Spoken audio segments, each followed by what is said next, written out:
Hi everyone, welcome to the first episode of the Project Playbook. My name's Meryl and I am the marketing lead at Concept Projects Group. For those of you who don't know, Concept Projects Group is an engineering and construction project management company and we're based over on the Wirral.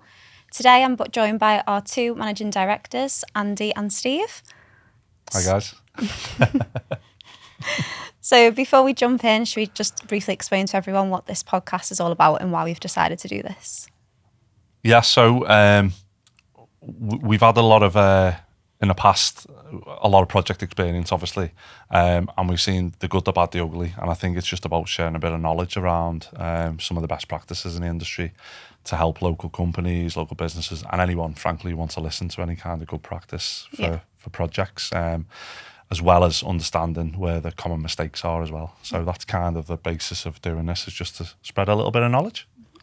Good. So you guys have known each other for a long time. So I think maybe before we talk about the whole company journey, we should kind of take it back to the beginning. So you guys met, I think, was it in Vauxhalls, was it? Ago. Or, yeah. 1999, was it? Yeah. Millennium Eve. Yeah. Crazy. Yes, we met each other. We were first apprentices at Vauxhalls. Yeah. We did a 4-year apprenticeship together. Andy did mechanical, didn't he? I did electrical. Yeah. So we were good mates from that point. Wasn't long before we were going to, was it Magaluf in the first 6 months? Yeah, we were in Magaluf together after 6 months. That's a good relationship. And then, obviously, naturally, as we came out to our time and started going into our careers, we kind of split different ways. You went to one company, you left, and you went to work. Yeah, and I went to Unilever. That was the next step in my career. Yeah, but then we rekindled after, I don't know how long it was. What was it? I think was it a wedding? Yeah, was it a wedding? Wasn't it? We bumped into each other and mate's wedding, not seeing each other for a while, and 2012. Managed to coerce you into coming and working with us. So then we started work together again. Andy was my boss then as well, so which was good. Yeah, when you're good mates and one's a boss, it's quite awkward. Yeah, but then obviously Andy parted ways, went on his career path for a little while, and then the rest was coming together as Concept in 2019. 18. Get right. 2018. Yeah, and a little bit of football along the way in the background as well. Yeah, definitely. Yeah. That was one of the things that cemented our kind of friendship in the background, wasn't it? Was playing for the mighty Clipper FC. You were always better than me, and you always took my position. I brought him in. I was a winger, and I brought him in, and then he took my position. So I got put as left back then. So. yeah. But it's been a long time, and we've had a lot of great moments as friends right the way through, and I think Vauxhalls for us as a grounding for our apprenticeship was a great experience, and I think the bonding that we done, because there was a group of like 14, 15 of us who served in that year, and we built a great friendship between us all, and obviously Steve and I sort of carried on that friendship through football, and then on past that point, obviously working together for a while professionally in Unilever, and then football. Well, I said football, didn't I? And then and then building Concept as well, which has been 7 years. Actually, last week, wasn't it? 7 years last week since we set up Concept as a business. So yeah. So was there kind of I suppose a moment where you guys sat down and said we should do our own thing and go off and create Concept? Was it a bit of a light bulb moment, if you like, where you thought, how can we do it a bit differently? So I think it came. There was a bit of a kind of a sort of dawning moment where we'd always sort of talked about it because we have been friends for a while, and we'd worked together, hadn't we? So it became apparent at times, that what we do. So there was a few moments we talked about it, wasn't there? Yeah. And then I think there was one weekend where I was kind of at a crossroads in my career, and me and Steve went for a pint, and I got told to go for a pint. Yeah, he got asked to go for a pint, quite forcefully by me, because I was in a pickle. But in essence, at that point, I was either going to go back in a staff role or to a contractor role. Decided to go down the contractor route. And then from that point, it was like always on the cards, wasn't it? You know, it was going to happen. Then we knew It was just work towards it then, wasn't it? Yeah, because the right time. Balancing working with setting up a new business is really tough. And, you know, the first couple of years was tough to get any kind of momentum, wasn't it? So yeah, there was a weekend in a pub where it all kind of sparked. Really, but I think professionally, you know, we obviously we talked about it, and I think, as Andy says, there was a time when we said, right, let's go with this. Yeah. But previous to that, we were already talking about the need for what we do, because there wasn't, or what we found, there wasn't as many companies. There's a lot of project management companies, a lot who do what they do, but there wasn't as many companies out there who could provide what we provided. And we talked about that regularly, didn't we, over the years, worked together as... Certainly when we were in our Unilever days, when we were managing projects together, we talked a lot about how there wasn't companies who kind of give what we give to the level. So I think the light bulb moments of doing it was that moment we were kind of considering careers and how we go, but actually over the years was the decisions made of kind of how you would set up as a business and what that would be. Yeah, because I think we've talked about it in the past where you guys have said, like, I suppose with concept, we kind of bridge the gap between like the one-man band versus like the big engineering companies, and there's kind of like the less red tape, if you like, isn't there, from our point of view in concept? Yeah, I think obviously, you know, there's, as you say, you kind of get different levels of contract management, don't you? And obviously you can be an individual contract manager, work for other people, what we reference as contractors. Otherwise you can go out and you can go to the big project management houses, you know, a lot of local names in there. We found that both of those ends of the spectrum sometimes didn't offer what you needed. So, you know, you could have an individual who probably just needs to be instructed who can just do one project, for example, or you can get a big project management house in who, you know, again, in terms of a cost base and things like that, you know, that brings its own problems. And also, as you say, the red tape of following a methodology of sometimes not needing a lot of paperwork, a lot of documentation, a lot of things you go through in a project which don't necessarily fit into every project, or they're not required of every style of project or size of project. So from our side, we wanted to be in the middle where we could kind of cut through that and work through that, and also have the ability to be able to work through a project and do it intuitively and kind of work through the project as it needs to be for the size and the categorization of the project. So that's kind of where we wanted to be, and not be held to be doing a project, every single one the same, because no single project is the same. So you said before that was like quite hard, wasn't it? Like obviously working and then trying to set up like a new business. Yeah. Like obviously I can testify because I've been here for quite a while now, but like what would you say were like the biggest challenges were back then? I suppose juggling all the different roles, I guess, like managing projects and doing like the admin side and I think it was, I mean, like I say, the first couple of years were insanely challenging in terms of just, you know, up to that point, I frankly knew nothing about business. You know, you're sort of trying to learn what accountancy is, you know, how to set a business up, how to become VAT registered, you know, what you'd have to, all the sort of initial parts of setting a business up, and then you've got to actually get the work, and then it's about invoicing, it's traceability, there's HMRC, there's so many facets to starting a business that are just not taught anywhere. So you sort of have to learn it yourself. And we certainly did that in the first couple of years, didn't we? You know, even down to, you know, creating a website and creating a logo and all these, you know, things are just there in the business you normally go to. You're having to then do that in the evenings of your free time, you know, and we spent, you know, it was comical a lot of the time, wasn't it? Because we were sort of in my kitchen or Steve's back bedroom at like between 6 and 9, 10 o'clock at night, talking about logos and the colour codes and the, you know, all this type of stuff, which you just go, you know. It's very exciting at the time, and now when you look back on it, you think of your priorities. But it was divorce territory for a good while. It was, we had a few discussions on the amount of time we spent together rather than with families. I mean, it got to the point where, and it still is, to be honest with you, at times where where my phone rings and the kids say it's Steve coming up and he goes, "Is that your boyfriend?" You know what I mean? It's like one of them, isn't it? So because we spend that much time together, we are more Second or less, wife. you know, that's, you know, married professionally. Do you know what I mean? So, Yeah. but yeah, it's tough when you first start a business up. It is tough because getting that momentum. It's like when you pull a truck. You know, the hardest bit is actually getting it moving. Once it's moving, Yeah. it's a bit easier. But not that I've ever pulled a truck Yeah, I was before, but thinking anyway, that, you get the sure that- sentiments of I what can I'm saying. comment on my experience of pulling the truck, but Maybe a caravan. I imagine the sentiments is right. Yeah.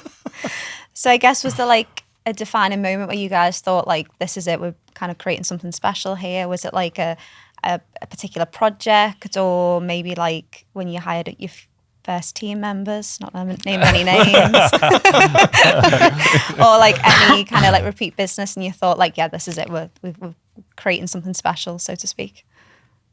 Or was it all just been? Yeah, I think for me, you know, too often in the whole process between now and, you know, 7 years down the line, we haven't took the time to really kind of think about that type of stuff and recognise. And, you know, that's probably one of the pitfalls of like most business owners, I would say. You know, but speaking to a lot of business owners in the past few years, a lot of them are in the same headspace where it's just kind of constantly setting, like, you know, the goals going forward, and you don't sort of stop to reflect and look backwards and see how far you've come.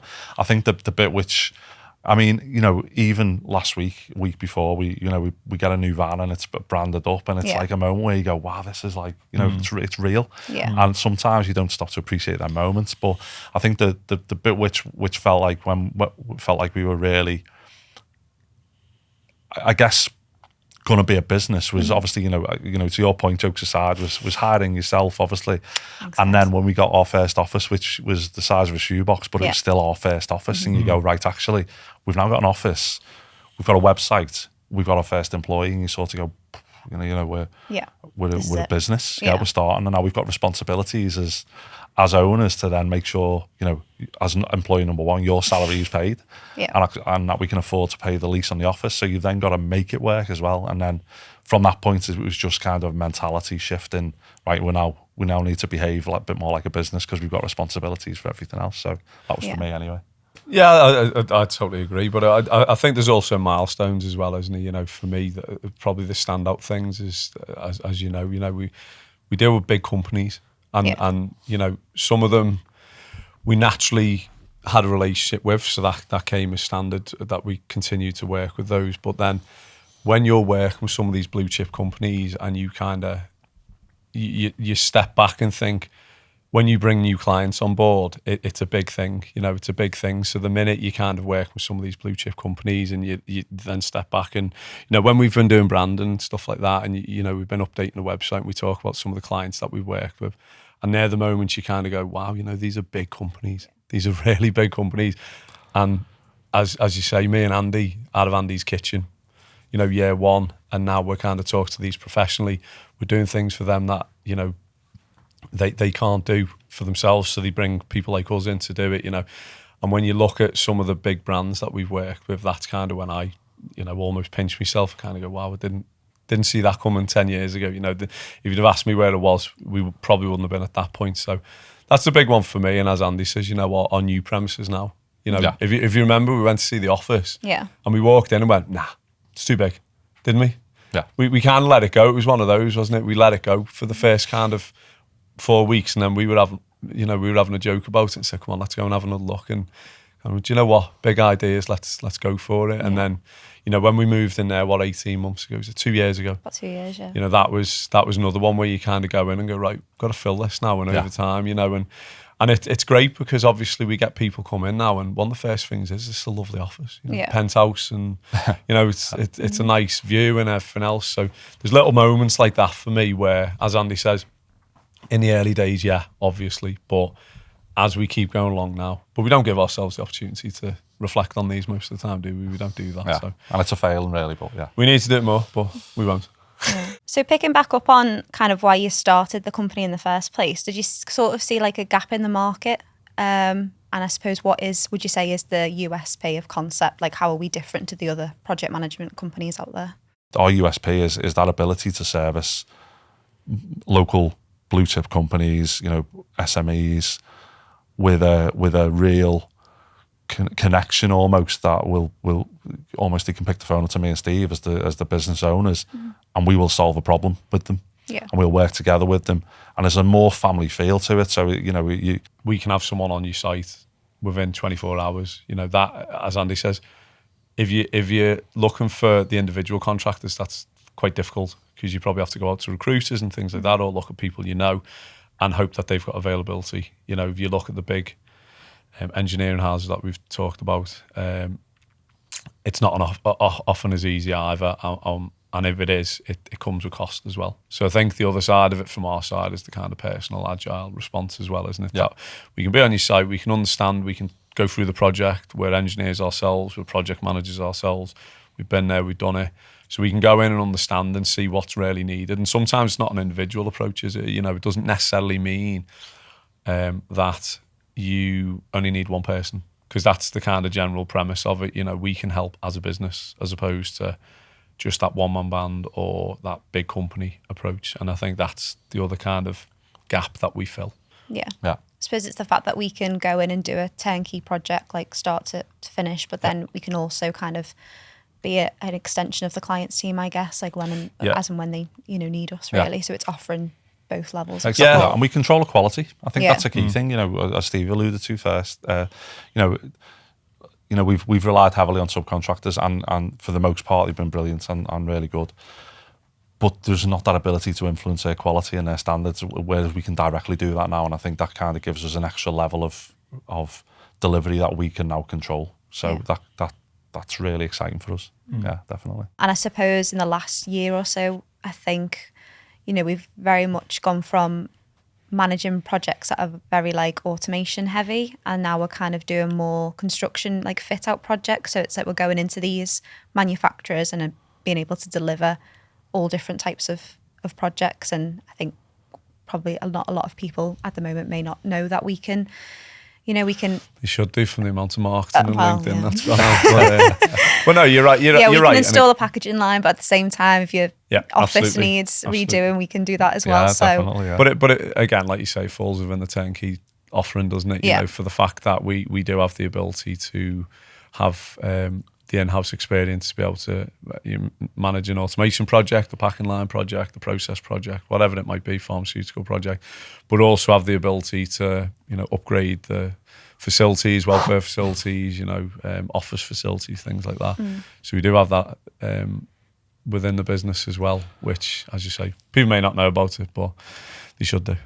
Yeah, and I think what people won't realise is actually, when you're doing projects for the duration of time, we've done projects in factories, you tend to touch all of these types of construction bits and pieces and utility bits and pieces and mechanical engineering, electrical engineering, all the like sort of facilities, I guess, as part of the project. So while it might seem strange to some people that why would we set up a construction division, actually, because we've done loads of it in the past with our experience, and it just was a natural progression. And because we if we think about where that started and how that started, that was a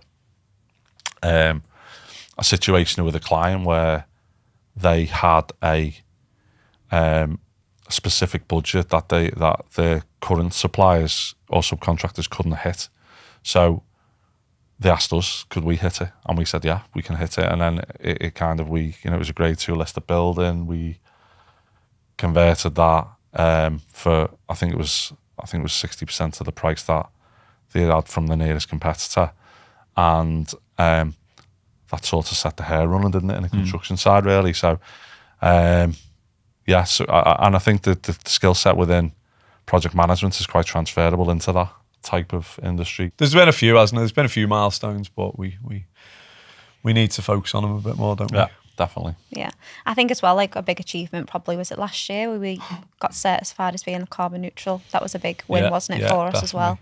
Yeah, well, that's always been kind of really high on the agenda, and it's we're in a point in I guess the world where there's a massive focus on being more sustainable and kind of doing your bit for the planet. Yeah. And I think there's I say it all the time that in our industry there's not enough people who there's a lot of lip service being paid, and it's about how you transform your business when it's already established, fully established.